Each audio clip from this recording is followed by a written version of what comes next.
We've got Göbekli Tepe. So what's happening? Moments after the end of this mass extinction, literally the day it ended, 11,500 years ago, we have people living in Anatolia that start erecting these amazing stone circles with T-pillars. And the work of Andrew Collins and other authors have unraveled the fact that what these T-pillars are representing are an advanced cosmology that these hunter-gatherers were well aware of. And they were carving massive 20-ton bas-relief pillars because they were hunter-gatherers and they lived in caves. And they were specifically to monitor the heavens.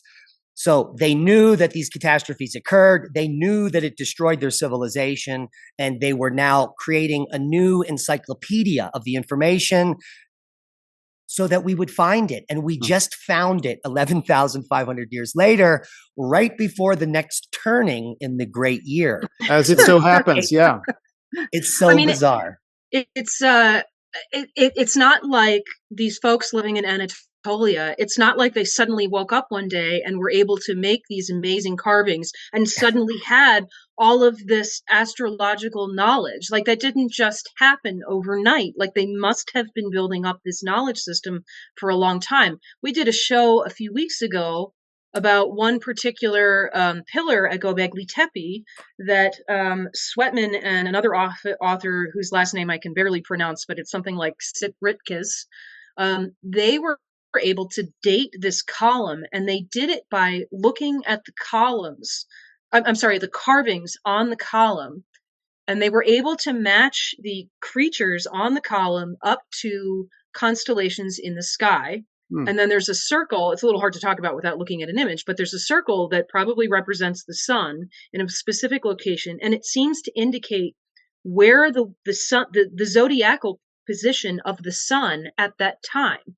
And then there's some further context about that on the column. So it's literally marking a date. I don't remember the exact date off the top of my head, but it's like, 10, 9, 50, BC. Something like that, BC. Yeah, which would be 12,950 years ago, which is the Younger Dryas event.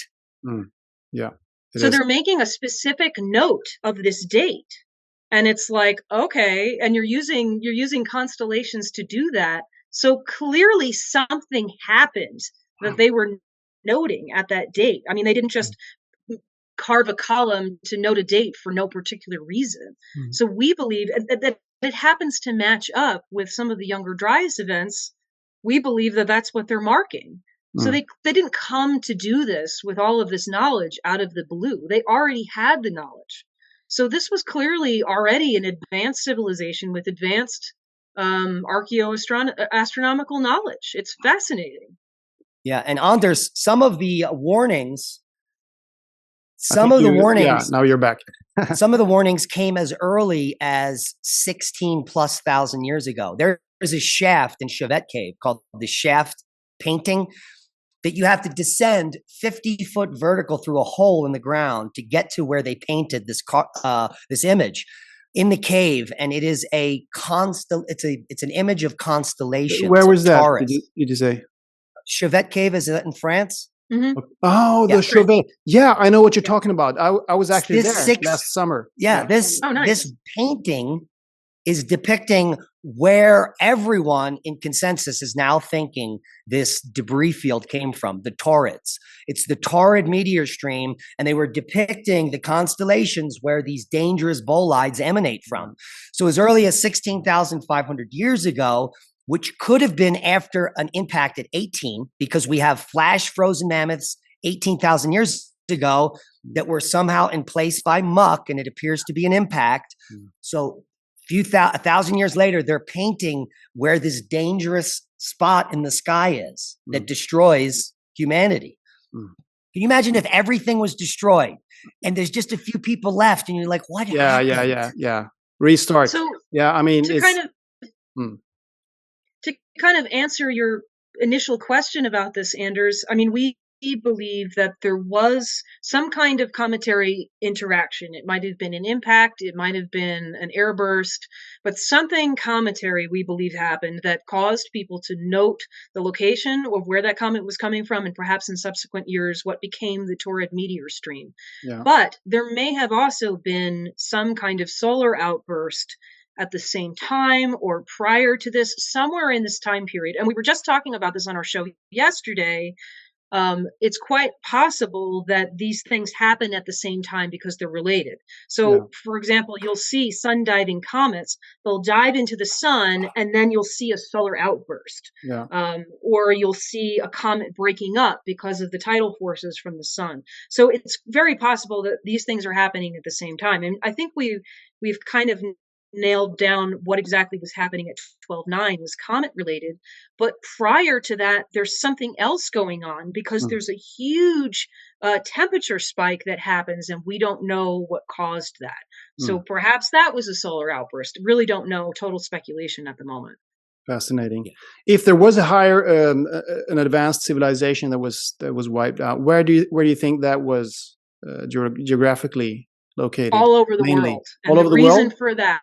Was it a true global civilization, you think? It seems like it, because there are huge megalithic structures all over the world, the remains of them, that are unexplainable to us. So for just one example, in South America, at a site called Sacsayhuaman, there's a megalithic site with these enormous, like 80-ton blocks that are fit together so precisely you can't even get a piece of paper in the seams. Like, how the heck did they do that? But then you find things like this all over the world. And then you find also that,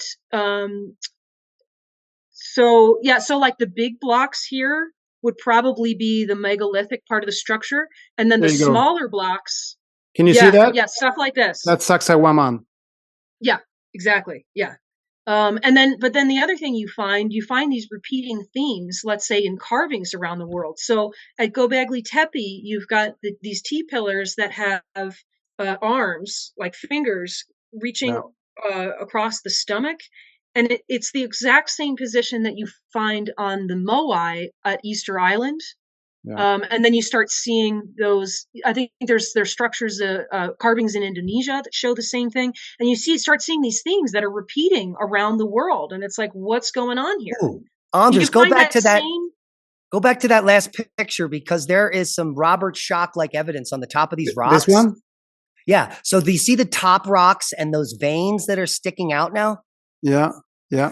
Okay, these rocks have a hardness of between 7.5 and 8 on the Mohs hardness scale. That's granite or andesite, yeah. Yeah, and the type of rock weathering that would take it to go down 1 inch would take 20,000 years of rain. Wow. So the weathering pattern on these extremely hard rocks supports an age in tens of thousands of years based on the weathering. Yeah. And I don't think anyone's really pointed that out, but these vertical lines and the horizontal lines, they're internal veins in the rock. And if these rocks were once smooth, have now been exposed due to weathering, which would take thousands and thousands. Well, we don't know that, do we? I mean, they might not have been smooth from the beginning, but no, but I'm assuming they were. I'm also assuming, yeah. That's pretty interesting. And it's not a terrible assumption in that particular image, right? Because the rocks with the veins are at the top, and the weathering is like in the same orientation. So, I mean, it's not absolutely clear. They still could have been there, but it is coincidental that you see the veins going the same direction at the top, where you're going to have water. There's another one on the left where the weathering seems to go the other way. Yeah, I noticed that as well. Yes. So, but hard to tell. But anyway, a megalithic rock wall like this, you'll find this same thing at Easter Island. Yeah. I'm sorry I don't have any picture from Easter Island or from, you mentioned also Göbekli Tepe. I could have, but these are some pictures from Peru where I was traveling around in November and saw all these this is Ollantaytambo. It's a magnificent place. And this wall here is so big and so huge. And you can see the Inca work. You can't see it here, but I mean, the Inca work beside it, it's just like, I mean, compared to this, it's just rubble. But yes, yeah. Well, you had a picture, you showed it, of the Inca rocks in there, and you see that again and again, right? Sorry, this one, sorry. Oh, yeah, right there, yeah. you can see the Frank Inca have, Forster they have filled in here because there was a gap, probably because of an earthquake or something, and they just filled it in. So Brian more Forster interesting. has done amazing work just showcasing all of this stuff around the world, and you'll see that the oldest stuff is extremely precise, and the more recent stuff is not at all. I know. That's we have literally regressed. We are less advanced than we once were. Well, and the main thing that people don't talk about is why did they use this type of construction? They were so advanced, they were well aware that the Earth produced 9 magnitude earthquakes, that it got hit by comets, and only by building this way would their structures be impervious to the movement. Good point. And so they were well aware of catastrophes on Earth. They were building the most earthquake resilient structures on the planet, and they still exist, 15, 20,000 years later, and they look like they were just built. I mean, that's how amazing these structures are. It is. And these remind me of those really straight walls. They remind me of Baalbek. Have you ever seen pictures of that? Yeah. And I mean, those blocks are crazy, 130-ton blocks. Inexplicable. Yeah. So it's copper chisels, baby. Copper chisels. Right. Yeah. I think they say that the Romans chiseled out those blocks, but I mean, they didn't have it as either. I mean, no way. And this is from Cusco, city of Cusco. Now, the interesting thing about Cusco is that these walls were recently exposed. One of the largest earthquakes back in the 80s cracked the main inner city apart, and they found these rocks underneath of a veneer. Yeah. And then the government made them clear off the veneer of all the buildings to expose the megaliths. Yeah. And there's another one. I haven't got that picture right here, but where you can show the difference between the Inca work and those recently, as you say, recently exposed megalithic stones. But you can see here, you can't fit in a human hair in between here. There's no mortar, and every block is individual. It's incredible how they did that. I mean, we couldn't even do this today, could we? I mean, no. And why would you do it in this individual shaped way? And look at those little protrusions that are sticking out. Those are clearly purposeful. Like, what are those for? It's a mystery. It's a mystery. There's an interesting theory about rocks like this, walls like this, that the stones were actually created using a geopolymer, which I think is a really interesting idea. I mean, I have no way of verifying that at all, but it's a fascinating concept because it would explain the precision of how they're put together. Yeah, and I heard one person saying that the protrusions are probably because they poured this geopolymer into llama skins, and then the llama skins were less. I mean, at some point at the bottom they were less sturdy, so there was these little protrusions. I don't know. That's just a theory, of course, but that's what he said. So. And then we have these very, very, very ancient and very strange, mysterious places that I visited. This is called Kenko, and it's a cave underneath a natural rock, and there is a zigzag labyrinth also through the rock, and it has a very ancient feel to it, like it's like 100,000 years old. It's I don't know. I can't really explain that. It's just a feeling when you're there. And this was, of course, revered by the Inca, but no way that they built it. No way. They even admitted they didn't build these structures.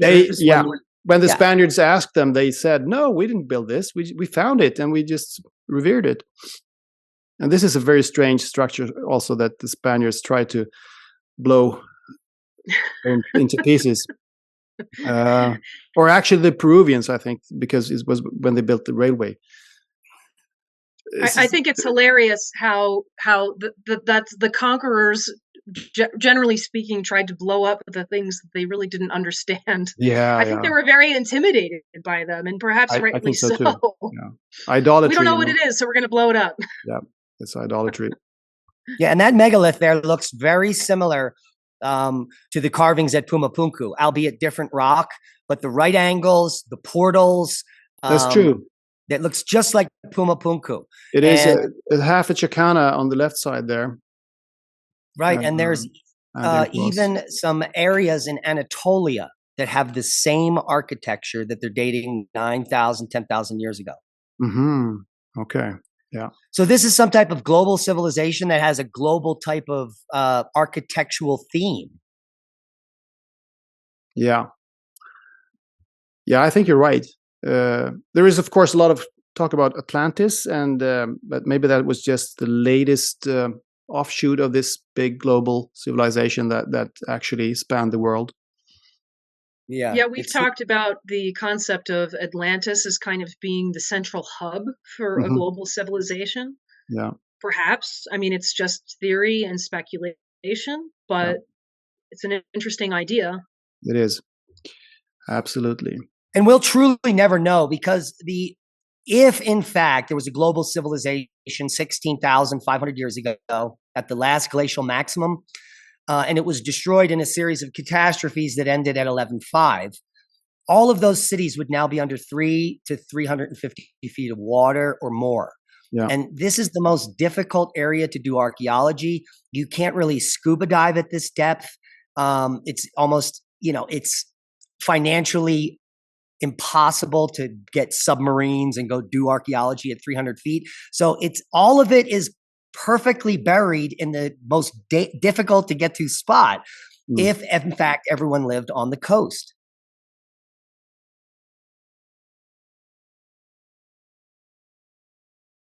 If you like this video and other interviews and talks and stories on Mind the Shift, please like, share, and subscribe. And most importantly, become a patron. Click on the Patreon link in the description box if you're on the cell phone, or in the banner if you're on a computer. I appreciate all the support. It allows me to make more and better content. Thank you.